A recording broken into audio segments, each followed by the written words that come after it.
it's your girl Kalima, and welcome to Kalima Kam, where pop culture meets wisdom. It's the first episode of the new year. Happy 2015. Let's start the new year off right. This is Kalima Kam.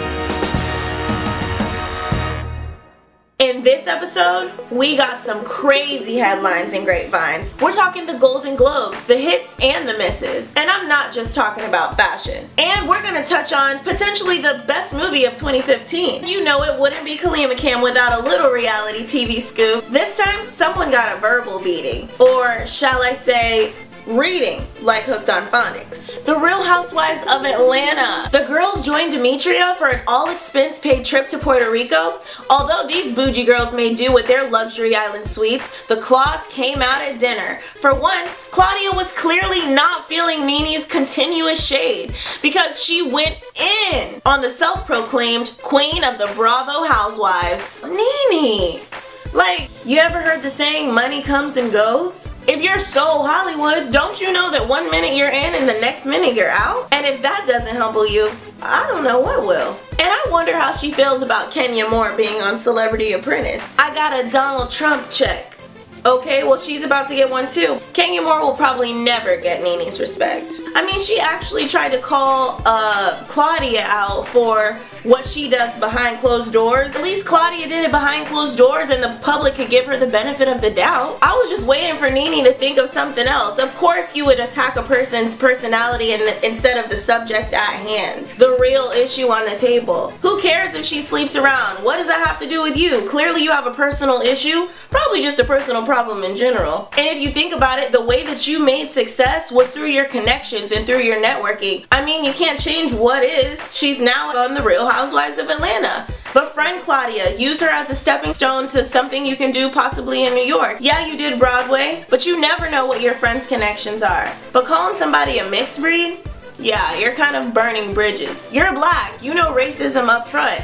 And don't you know that this is an all-black cast? Which more than likely means it's a majority of African American audience, and some of that African American audience is gonna be a mixed breed. You're now like turning away fans because of your ignorant comments. And she has truly built a Team Claudia on social media. It's so unfortunate when people who dish it out can't take it. Maybe Nene needs a reminder of where she came from. Everybody gotta start from the bottom. Now you here. Don't you wanna stay there? And Claudia, so what, she's a newbie. She read that girl like Hooked on Phonics, as Candy said. And it was so unexpected. It's the best feeling in the world when someone labels you or considers you to be the one that's gonna suck up. Please, please, please do not mistake kindness for weakness, honey. I'm pretty sure Bravo knew what they were doing when they cast her on the show. For the Real Housewives of Atlanta, they're looking for someone who got a backbone. And she does. Props to Claudia. Oh my goodness, and social media had me dying over this episode. One Twitter follower of Claudia's took a picture of Chrissy Teigen at the Golden Globes when she was kind of making an awkward face and wrote, when Claudia told Nene she looked 20 years older at least. Oh my goodness. And Phaedra, it was so unexpected to see her just kind of put her claws out and like attack a person for no apparent reason. Why did you come to Puerto Rico on somebody else's dime if you don't care about that girl? Attacked her stylist, attacked her makeup artist. I mean, just so nasty and so rude. One thing I know for sure, Phaedra is dealing with a lot in her personal life, and it only makes sense that it would bleed into her public life. I mean, she's in front of the cameras dealing with something that normal people couldn't really handle. And don't get me wrong, I was not really a fan of Demetria, only because she seemed really stupid in her love life. Yeah. I mean, to date somebody for 8 years and say that you'll take a Cheerio just to marry him, where is your worth? However you enter the relationship sets the tone for the rest of it. I mean, you've heard me say it time and time again. Watch old episodes of Kalima Kam. If that's all you're worth, your relationship's gonna be on and off even within a marriage. You gotta look at a man's track record, okay? 8 years and he doesn't really know that you're the one for him. Storming out of the room just shows that you can't really take it. You can't take his lifestyle. You probably can't really take the sort of man that he's shown you in the 8 years that he's been with you. But regardless of Demetria's personal life, they have no right to treat her with such disrespect. No matter if she's there for exposure or she's just trying to suck up to you guys because she wants to maybe be a new cast member, you accepted her invitation. If you don't really want her to be a cast member, don't come. She gonna grind either way. She gonna get her money and you probably gonna see more of her on TV. That's just how Hollywood is. Phaedra, support her dream and don't be a freeloader like a What was I saying? And speaking of John Legend's wife, John Legend and Common won a Golden Globe for their song Glory that was featured in the new movie Selma. A film about Martin Luther King's campaign to secure equal voting rights by the iconic march from Selma to Montgomery. An intended peaceful march that cost some their lives in the name of freedom. Trust me, I'll be the first one to say I am not the type of person who just jumps to those sort of movies that, you know, kind of make you feel uncomfortable. But then I realized most of the time when I watch these sort of movies about civil rights and slavery, I think to myself, there's a reason I was not living at that time. God knew I probably wouldn't be able to take it. Here I am sitting on my couch or sitting in this comfy theater talking about how uncomfortable I am watching it. These people lived it every single day. And sometimes riots of burning buildings and cars being flipped over. Kind of reminds you of some events today, doesn't it? That's exactly what Selma was about. It's a direct reflection to the events that's happening today. I couldn't help but think, who's next? Me? And if so, what will my legacy be? When Common accepted his Golden Globe Award, his acceptance speech was phenomenal. He said, "I am the hopeful black woman who was denied her right to vote. I am the caring white supporter killed on the front lines of freedom.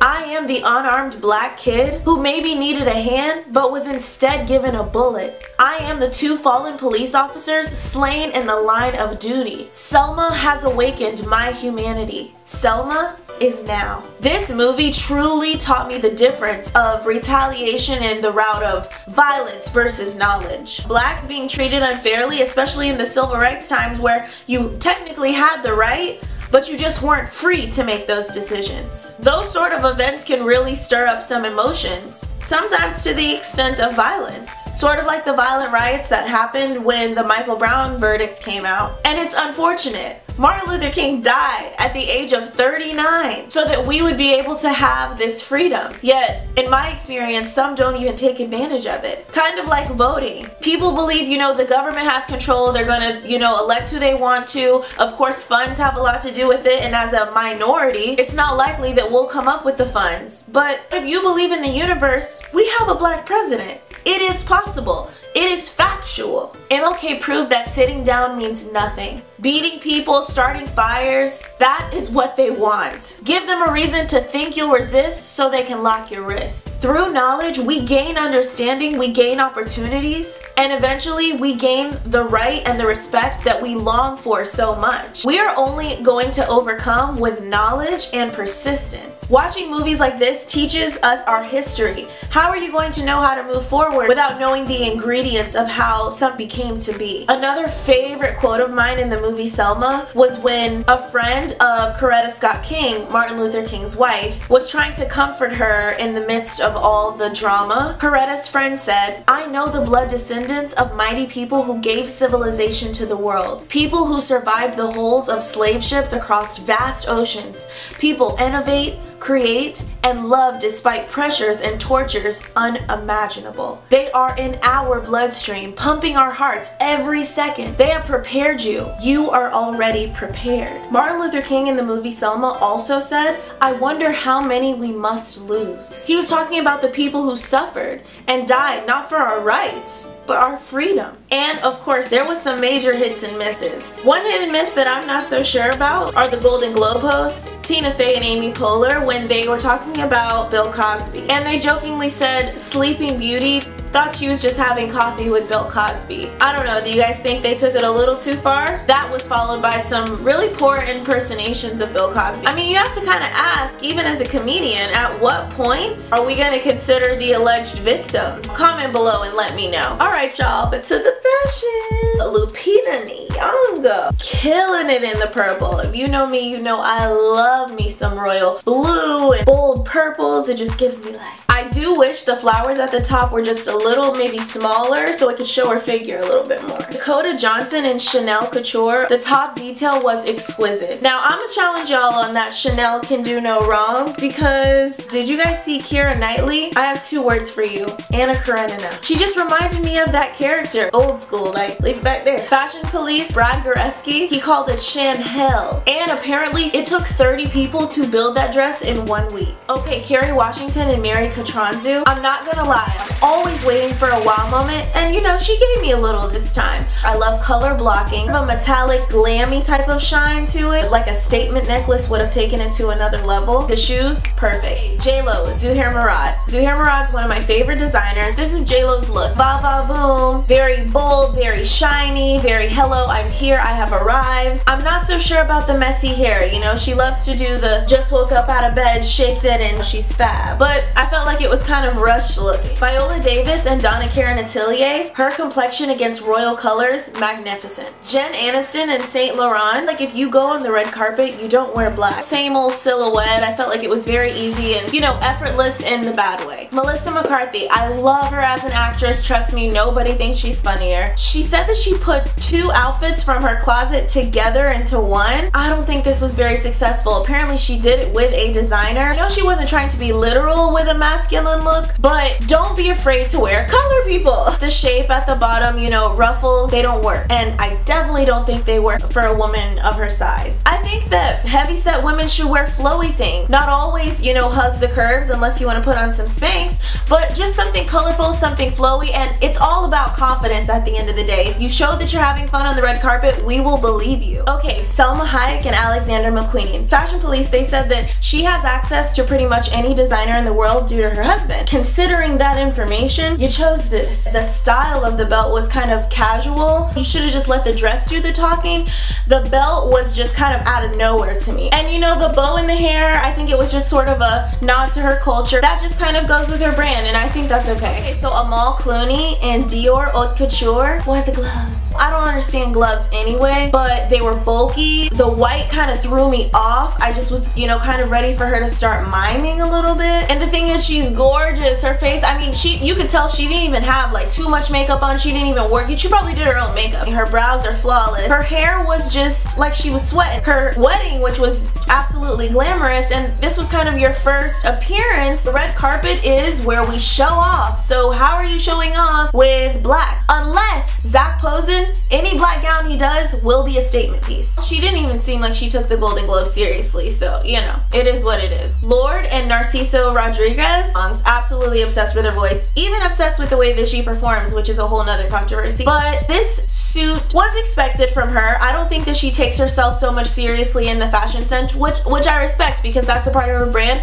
and that's why we love Lorde. The necklace I felt looked a little cheap to me. I love her with big hair. For the red carpet, maybe have it like a sleek back, still down so we can see sort of the length of your hair. It just kind of read a little like oily to me. It didn't look fresh to me. I'm actually enjoying the little bit of skin that she's showing. Watching interviews, she seems like she doesn't want to be known as those sort of female artists that try to put sex out there in order to get hits and views. I really appreciate that side of her. If you're gonna wear something masculine, show a little bit of your femininity. I think that was cool. So on to the next. Emma Stone and Lanvin. It was sort of that effortless glam, a little bit of detail, a little bit of subtleness. The big bow, you know, was perfect for the red carpet. If you're going to wear black, make sure that there's gonna be something that says this isn't something that you would wear just anywhere. This is something that was made for the Golden Globes. Her red hair really complemented it. The one thing I would like to see differently is maybe a different color shoe. A little pop of color can't do you any wrong. Best dressed of the Golden Globes night. Allison Williams wearing Armani Privé. Well, I remember my mouth dropping watching E! News. I was like, this is absolutely gorgeous. Apparently she was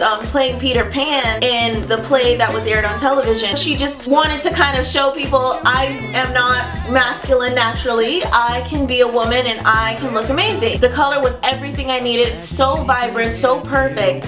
And the detail, the embroidery, like I just wanted to stare at it and stare at it. I even feel like the pictures didn't do it justice. Alright you guys, I'm done. Thank you so much for watching Kalima Kam. Stay tuned for next episode and don't forget to follow me. Mwah. Remember, overall, it's all over love.